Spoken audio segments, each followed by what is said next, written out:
ಅದನ್ನು ಕೂಡ ಗಮನಿಸೋಣ. ಡಿಕೆ ಸರ್ಕಾರದಲ್ಲಿ ಸಂಪುಟ ವಿಸ್ತರಣೆ ಕಸರತ್ತು ಆರಂಭ ಆಗಿದೆ.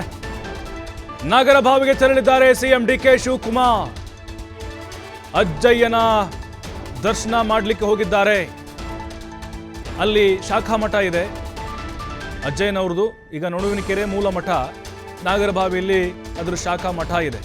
ಅಲ್ಲಿ ಹೋಗಿದ್ದಾರೆ ಅಂದರೆ ಕನ್ಫರ್ಮ್ ಅಂತ ಅರ್ಥ. ಇದು ಇವತ್ತು ಪ್ರಮಾಣವಚನ ಕಾರ್ಯಕ್ರಮ ಸಂಜೆ ನಡೆಯುತ್ತೆ. ಈ ಹಿಂದೆ ಅವರು ಮುಖ್ಯಮಂತ್ರಿಯಾಗಿ ಪ್ರಮಾಣವಚನ ಸಂದರ್ಭದಲ್ಲಿ ಅಜ್ಜಯ್ಯನ ಮಠಕ್ಕೆ ಹೋಗಿದ್ರು ಮತ್ತು ಅವ್ರ ಫೋಟೋ ಕೂಡ ಅಲ್ಲಿ ಇಟ್ಕೊಂಡಿದ್ರು. ಅವ್ರ ಮೇಲೆ ಪ್ರಮಾಣವಚನ ಪದಗ್ರಹಣ ಕೂಡ ಅವ್ರ ಹೆಸರ ಮೇಲೆ ಮಾಡಿದ್ರು. ಹಾಗಾಗಿನೇ ಈಗ ನಮಗೆ ಇದೆಲ್ಲ ನೋಡಿದ್ರೆ ಗೊತ್ತಾಗೋದು ಬಹುತೇಕವಾಗಿ ಬೇರೆ ಕಾರ್ಯಕ್ರಮ ಯಾವುದೂ ಕೂಡ ಅವ್ರದ್ದು ನಿಗದಿಯಾಗಿಲ್ಲ, ಸರ್ಕಾರಿ ಕಾರ್ಯಕ್ರಮ. ಇದಕ್ಕಾಗಿಯೇ ಅವರು ಕೂಡ ಸಮಯ ಮೀಸಲಿಟ್ಟಿದ್ದಾರೆ. ಅಜ್ಜಯ್ಯನವರ ಒಂದು ದರ್ಶನವನ್ನು ಮಾಡಲಿಕ್ಕೆ ಹೋಗಿದ್ದಾರೆ.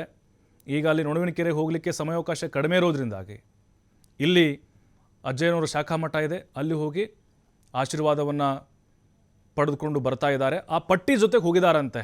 ಅವ್ರ ಹತ್ರ ಒಂದು ಹಾಳೆ ಥರ ಏನೋ ಕಾಣಿಸ್ತಿತ್ತಂತ ನಮ್ಮ ವರದಿಗಾರ ಎಲ್ ಎನ್ ಸ್ವಾಮಿಯವರು ಹೇಳ್ತಾ ಇದ್ದರು. ಅಂದರೆ ಆ ಫೈನಲ್ ಆಗಿರುವಂತಹ ಪಟ್ಟಿ, ಅದರ ಜೊತೆಗೇ ನಾಗರಭಾವಿಗೆ ಹೋಗಿದ್ದಾರೆ ಅನ್ನುವಂತಹ ವಿಚಾರಗಳು ಕೂಡ ಈಗ ಗೊತ್ತಾಗ್ತಾ ಇದೆ.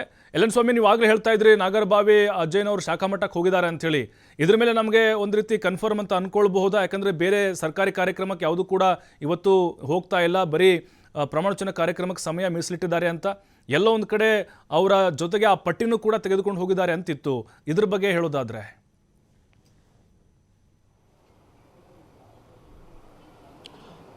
ಪ್ರಭು, ಈಗಾಗಲೇ ದೆಹಲಿಯಲ್ಲೂ ಕೂಡ ಅಂತಿಮ ಹಂತದ ಸಭೆ ಮುಗಿದಿರುವಂಥದ್ದು. List CM D K Shivakumar ಕೈಗೆ ಸಿಕ್ಕಿದೆ ಎಂಬ ಮಾಹಿತಿ ಲಭ್ಯ ಆಗಿದೆ.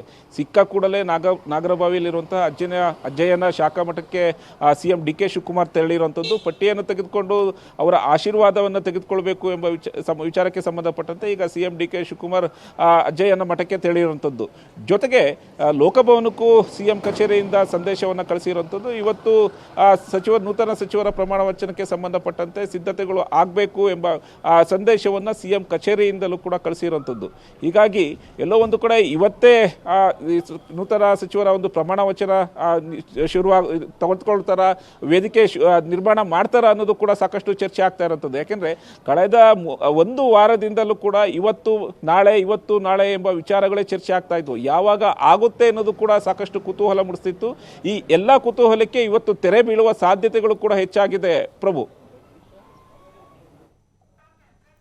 Okay, thank you L N Swamy ಮಾಹಿತಿಗಾಗಿ.